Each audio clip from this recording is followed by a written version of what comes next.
kayak Kak Dede kadang ngomong ngikutin tren yang sekarang ada. Kalau aku waktu itu ikut tren misalnya mainan lato-lato, itu kan tren banget. Aku nggak pernah review mainan, tapi aku coba aja bikin, nggak apa-apa, bikin aja dan viral ternyata. Oh, viral. Betul. Terus kayak misalnya yang kemarin baru banget Jisoo Flower, kan sekarang K-pop lagi in banget tuh ya kan. Iya. Nah itu kan Jisoo Flower trending soundnya, ada di shorts kan, pakai aja soundnya nggak apa-apa, tapi kecilin suaranya sedikit ya. Trik ya, trik Iya, ya. itu bisa nge-boost konten juga lumayan karena lagi trending soundnya begitu. Dan yang terakhir, jadi diri sendiri aja sih guys. Karena kan kayak setiap orang ada personality. Personality aku tuh aku sedikit receh.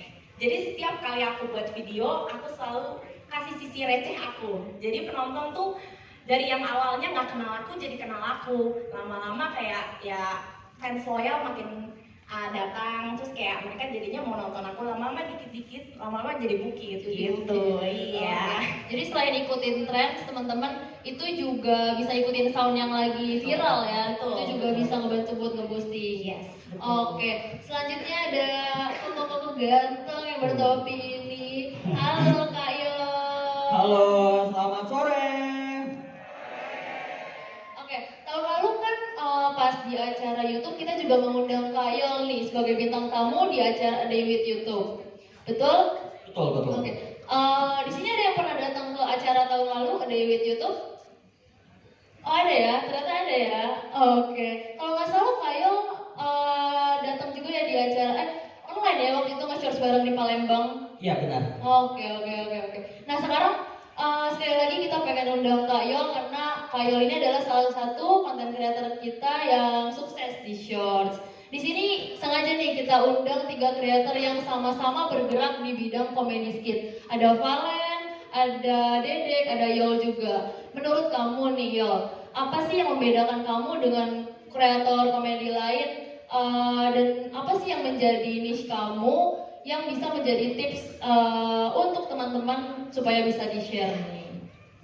Oke. Boleh. Oke, untuk pertanyaan itu Kak, dari zaman ciki-ciki belum ditemukan, sebenarnya saya belum punya jawaban yang ideal dan mendetail apa yang membedakan saya dengan kreator-kreator lain. Karena prinsip saya Kak, saya hanya perlu fokus pada apa yang saya miliki dan potensi yang saya miliki tanpa harus terlalu mengetahui kelebihan dan kehebatan apa yang dimiliki oleh kreator lain. Itu tugas dari audiens saya untuk menilai apa yang berbeda. Nah, dari kacamata audiens saya Kak, mereka itu menganggap bahwa saya ini tipikal creator yang ketika memakai filter, karakter satu dan lainnya itu pembawaan dan penjiwaannya sangat beda. Banyak banget komen yang aku baca, ini yang meranin kayak bukan satu orang ya, atau Kak Yol ini satu orang dengan 1000 karakter ternyata kayak gitu. Jadi untuk saran dari aku teman-teman, ketika teman-teman sudah memiliki kemampuan atau keahlian, teman-teman fokus aja sama keahlian yang teman-teman miliki, tanpa harus pusing, tanpa harus menerka-nerka. Wah, nanti kalau aku posting ini malah mirip dengan si kreator A, nanti aku posting ini malah mirip dengan creator B. Itu nggak perlu, akan buang-buang waktu aja. Dan itu sih saran dari aku. Oke, kebanyakan overthinking ya kayaknya. Iya, benar.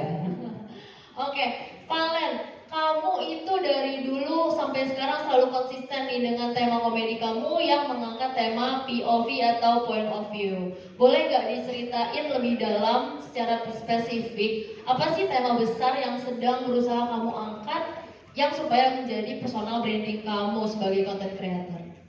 Oke, kalau tema besar ya sebenarnya nggak ada tema apa-apa sih Kak. Aku cuma bikin konten aja sesuai keresahan hidup. Gimana di rumah tiap hari disuruh-suruh sama mama, disuruh sama papa, ya udah.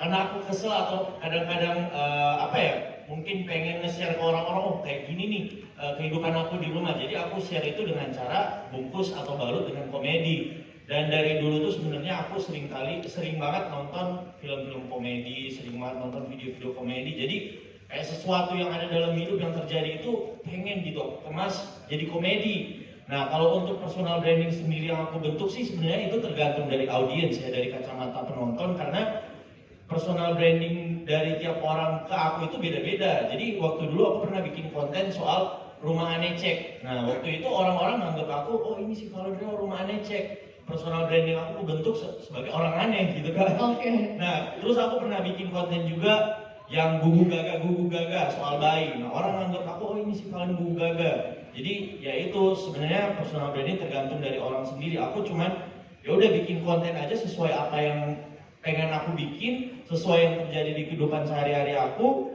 terapin jadi konten. Dan biasanya untuk bisa bikin sebuah konten yang relevan, yang relate sama orang-orang itu, kalau misalnya aku udah ngeblank nih, waduh nggak tahu kan otak manusia itu namanya otak terbatas ya guys. Aku biasanya minta pendapat dari teman-teman aku atau dari saudara-saudara aku, ya guys, kira-kira kalau kejadian ini pernah nggak terjadi di hidup kalian gitu? Pernah nggak kalian kalau jalan itu nendang-nendang batu? Atau pernah nggak kalian kalau dijemput mama itu kayak gini, dijemput papa itu kayak gini gitu loh. Jadi aku sering tanya ke teman-teman, dan aku kalau misalnya bikin konten di kolom komentar itu selalu aku tulis, guys coba komen kira-kira kejadian relate apa yang terjadi di hidup kalian, nanti aku parodiin kayak gitu. Makanya mungkin banyak peminat karena mereka melihat, wah konten dia relate banget nih sama hidup saya. Oh, betul. Jadi ide-ide dari teman-teman followersnya Kak Valen juga bisa jadi buat idenya kontennya Kak Valen ya. Iya betul. Oke. Nah kalau pendekatan dari Kak Valen nih, gimana sih supaya tadi kan udah bahas-bahas relate nih, itu gimana sih menarik perhatian audiens itu susah-susah gampang ya di shorts. Nah kamu kan aktif juga nih di platform lain, gimana sih cara kamu mengimbangi konten di masing-masing platform? Kalau itu menurut aku preferensi masing-masing sih. Kalau aku tipikalnya suka time management, terus ditambah juga konten yang seimbang tuh biasanya aku upload 1 per hari di YouTube Shorts, habis itu aku mirroring ke platform lain, jadi seimbang gitu. Oh jadi di mirroring ya, upload di Betul. YouTube Shorts juga, di Iya, upload di platform lain betul. juga. Oke. Tapi menurut kamu nih, kelebihan Shorts tuh apa sih makanya kamu mau konsisten untuk nge-shorts? Kelebihan shorts banyak banget guys, karena sekarang shorts udah ada revenue sharing ads. Betul. Kita semua mau cuan, mau uang, ya kan? Betul. Nah kalau di shorts itu kita pasti dapat revenue-nya, apalagi kalau channel kalian udah dimonetisasi, dan itu lumayan banget guys dibandingin platform lain. Belum tentu gitu. Platform lain tuh paling kalian dapat uangnya dari endorsement atau brand deals, tapi kalau dari shorts bisa dapat endorsement, bisa dapat revenue sharing ads juga. Jadi semua ada ya. Tuh, sama satu hal lagi yang mau aku tambahin, algoritmanya YouTube Shorts itu masih belum bisa ditebak menurut aku. Iya. Jadi kalau misalnya akun kalian kecil pun kalian bisa viral. Betul. Dulu soalnya awal-awal aku shorts juga ya apa namanya, kayak aku upload sehari 1, tapi itu nggak naik. Cuman kalian keep konsisten aja terus, konsisten upload. Aku sehari 1, pokoknya di jam yang sama juga. Lama-lama nggak tahu kenapa bisa booming sendiri salah satu video dari kalian. Lumayan lama-lama kan. Lumayan. Ya, seperti itu tadi dikit-dikit jadi booking. Iya betul. Sama kayak Kak Valen juga ya tadi tuh, algoritma YouTube tuh ngegulung terus teman-teman. Jadi video lama kalian ada potensi untuk naik di Betul. beberapa bulan ke depan. Betul, gitu ya. betul. Sabar aja. Betul. Jadi nggak yang harus video yang baru langsung melejit, nggak, belum tentu juga kayak gitu ya. Bisa aja video-video lama. Iya betul. Oke. Kalau untuk Kak Dedek nih, Kak Dedek nih pernah nggak sih jenuh konten? Apalagi Kak Dedek ini kan harus terus konten hal yang sama ya, yaitu komedi dengan settingan yang sama juga ya. Temanya kan bocil-bocil gitu ya, bener ya? Nah, pernah nggak sih kepikiran bikin konten dengan tema lain? Kalau untuk jenuh konten itu kayaknya nggak terlalu, tapi jenuhnya itu ke konten yang itu aja gitu kan. Cara saya mengatasinya, saya itu beternak channel atau beternak akun. Maksudnya gini, saya membuat satu channel lagi, satu akun lagi dengan konten yang berbeda, channel yang berbeda. Terus nanti saya buat di situ nanti gimana misalkan pokoknya kontennya berbeda. Temanya Jadi, beda. temanya beda. Jadi saya kan sekarang lagi mengembangkan satu akun storytelling atau reaction yang sekarang subscribernya itu udah 460k. Oke. Itu buah dari kejenuhan saya ngonten di komedi. Oke. Gitu, Kak. Itu yang pertama. Nah, kalau yang kedua itu kalau misalkan kalian kontennya itu sendiri, coba biar nggak jenuh itu kalian kolaborasi dengan sesama kreator. Jadi nanti kalian bisa dapat ilmu dari kreator tersebut, gitu Kak. Terus saya mau ngasih saran nih buat kalian yang ketika jenuh tapi masih bisa posting di hari itu, gitu. Dengan cara kayak saya nih, biasanya saya komedi itu Kak, ngonten itu satu harinya 4, terus yang reaction itu, yang storytelling itu saya ngontennya itu 5 sehari. Total 9 ya, Mas?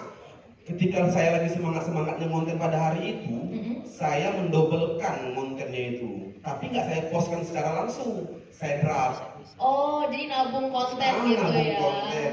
Besoknya gitu juga, lagi semangat, saya nabung konten, saya draft gitu. Nah, ketika saya lagi jenuh kayak tadi kan, Iya. atau sakit, atau kayak ada event seperti ini, saya itu udah nggak perlu capek-capek ngonten lagi. Jadi saya kayak seperti ini nih, saya itu udah jauh-jauh hari menerap, terus menjadwalkan. Nah, di short itu kan juga sekarang sudah ada menu penjadwalan. Iya, betul, fitur schedule ya. Jadi kapan kita mau publikasikan udah ada di short. Iya. Jadi kayak sekarang ini tuh saya nggak ada buka-buka HP terus upload, nggak ada, karena udah terpublikasi secara otomatis yang saya lakukan di beberapa hari yang lalu. Oh gitu, keren banget. Terus Keren. kalau jenuh, saya kira kan nggak ada ketika kita udah melihat AdSense Kak. Betul banget, betul banget. Bilang ambiar jenuhnya. Betul. Cuma kalau ada uangnya nggak jenuh ya. Iya, benar sekali. Itu Kak. Oke, terima kasih Kak Dede. Lanjut ke Kak Yol nih. Apa aja nih Yol challenge atau kendala yang biasa kamu hadapi di shorts? Dan biasanya kendalanya tuh sama terus atau beda-beda sih? Boleh jelasin nggak? Apa aja dan gimana sih cara kamu mengatasi kendala yang paling umum di shorts? Untuk kendala sendiri, tentu kendala saat memulai dan sekarang itu levelnya udah beda kan. Untuk pada saat memulai short, ini lebih ke arah kekeliruan yang aku lakuin sehingga menimbulkan kendala tadi. Itu aku terlalu memikirkan gimana caranya konten aku viral atau istilahnya FYP. Jadi aku nggak mau mengeksekusi tema atau konsep yang menurutku ringan. Jadi aku hanya ingin mengeksekusi konsep yang menurutku sangat matang dan saya prediksi akan viral, padahal belum tentu juga kan. Nah, di situ kekeliruan aku yang menjadikan aku terhambat untuk mengupload lebih banyak lagi karena aku lebih banyak membuang waktu untuk memikirkan konsep yang matang, aku lebih